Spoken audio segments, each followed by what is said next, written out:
welcome to Villa Ojochal number 10. So I wanted to show you quickly, real quick video just to show you some of the things that you can do to make your stay here more pleasant. I'm going to start with the front door, which is already open. Sometimes because of the Costa Rican construction, you'll go to open the front door and you're going to think it's locked. Well, as you can see there, it's not. Just do a little pull and the door opens easily. Okay. Now here with these doors, they can be a little tricky. This one you have to be a little bit more aggressive, and you push the left one first and it opens right up. One opens right up. Nothing unusual other than that. Just a little bit of an unusual door, which is interesting because you go over to this door and it's gentle. Left. Right. Now, the washer, the one thing I want to point out with the washer is that you'll put your laundry in, you'll put the soap or the detergent, and you push this start button, Inicio, and it's not going to do anything for maybe 15 to 30 seconds, and you're going to think it's not working. Well, actually it's working. Be patient. Just push the button, walk away, and it's going to wash your clothes. Something about this is I want to point out that there's some items up top here. I have put them behind the ledge because I don't want anything to fall. This is soap, but everything else that could hurt you is behind the ledge. But what I do is when opening this door, I brace one side, open it, close it. Otherwise, it really starts to flex, and I just don't want anything to fall on anyone. Okay. With the coffee maker, what I like about this is that there's a setting on here, Robusto, for a darker, richer coffee. So I just push the Robust and start the coffee after that. Otherwise, it's a typical coffee maker. This is on a septic system. Therefore, what's important is that the only thing that should be going into the septic system is water, human waste, and they recommend single-ply toilet paper. Otherwise, what we do is we'll rinse the dishes, we collect everything, and literally we do not allow any of this to go down into the sink. You'll notice there's no garbage disposals here. And that's because it's in a septic system, and you can introduce all kinds of interesting things into the septic system. So we avoid anything else.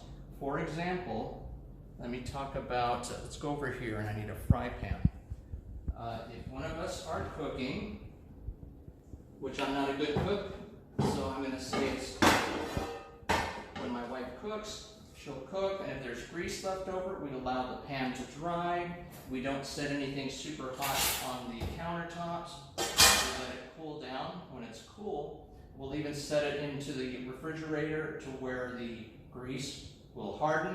We scrape it, throw it in a little bag that we like to get extra bags from the market, the produce. We throw it in a bag and we throw it away, like so.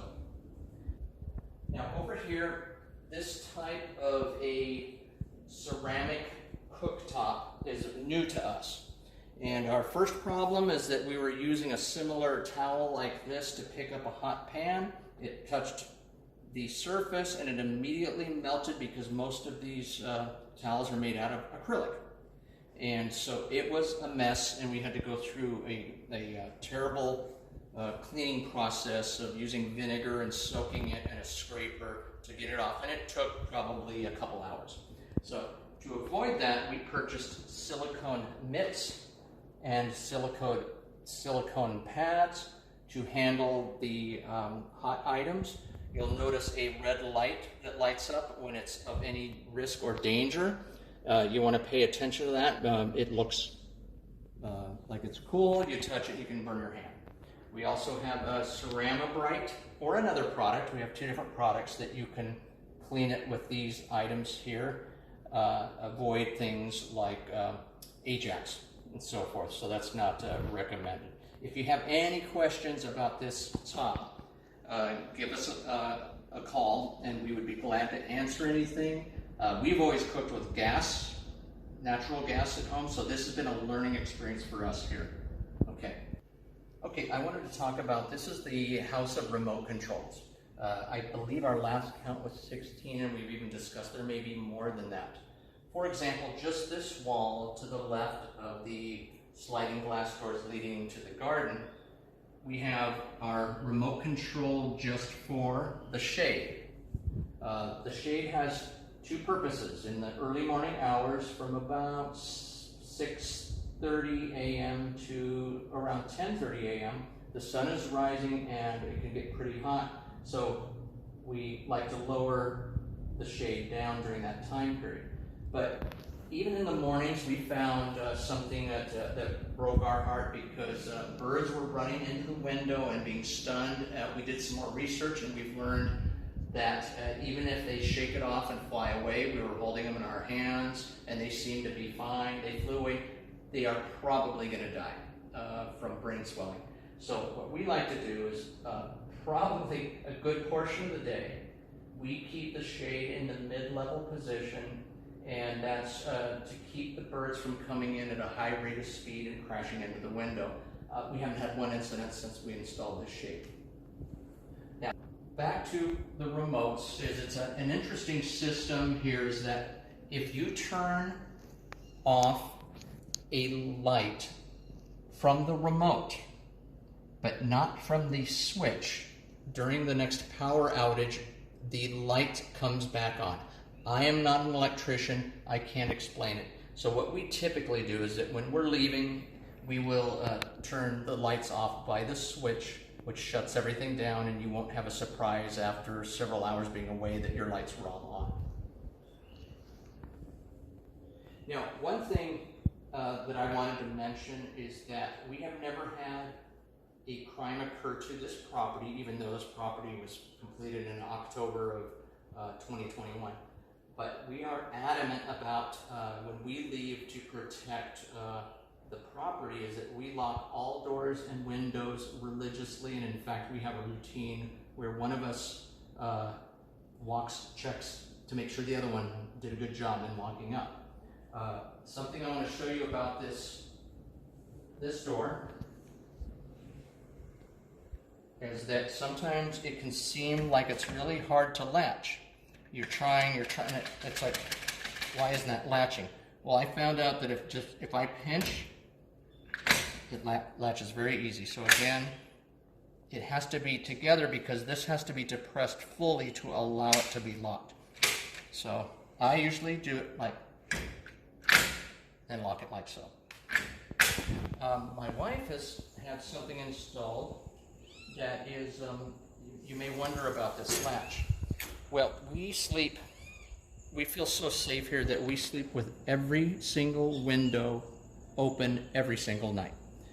But what she wanted to do is to feel just a little safer by having this latch here, is that if somebody was trying to get in to mess around the home, or that we would be aware of it and it would make noise. So we had that installed. Okay. Of course, it's not going to lock someone out. It's just for peace of mind. Okay. Okay, we are looking under the sink of one of the bathrooms.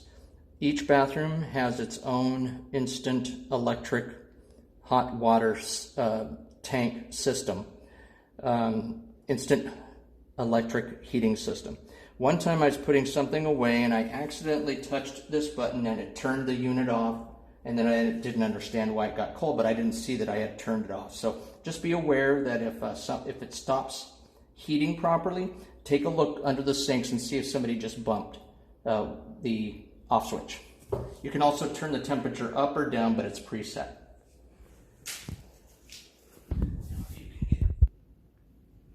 Okay, the bathroom windows are a little odd design, and I believe a little bit fragile. So I wanted to show you the way to make these windows function for you properly. If you go to lift this directly up to release it, you're going to break this little arm. What you have to do is literally push in, up, and across, because right here, there's a ledge. Now once it's like this, you push straight out, but you don't go past where this little piece, this rivet is located. And then once you're done, Of course, you just reverse, close, across, up, over, latch. We honestly don't even open these windows much. We noticed neighbors will leave these windows open because they feel somehow that a person trying to gain entry into the house would not use these windows. I think it would be very easy for me at my age to go right through this window without a problem, or of course into the window with no problem. Okay. Okay, so let's say you're showering and there's a clog. Well, there's technically not a plumbing clog. It would just be a screen clog. Here's a little tool that's under the sink, or it's going to be hanging on a hook. And what you do is you just grab the screen, pop it off, and there's a little screen that likes to see, you can see some lint from towels here. This is the little problem. Now at first, the builder was saying, oh, just get rid of this little screen. I'm afraid somebody's going to drop a wedding ring, and with this knot here, and then you lose the wedding ring, and I have no idea what the process would be of getting it out of a septic system, if it even makes it there. But it kind of sounds like it would involve jackhammers.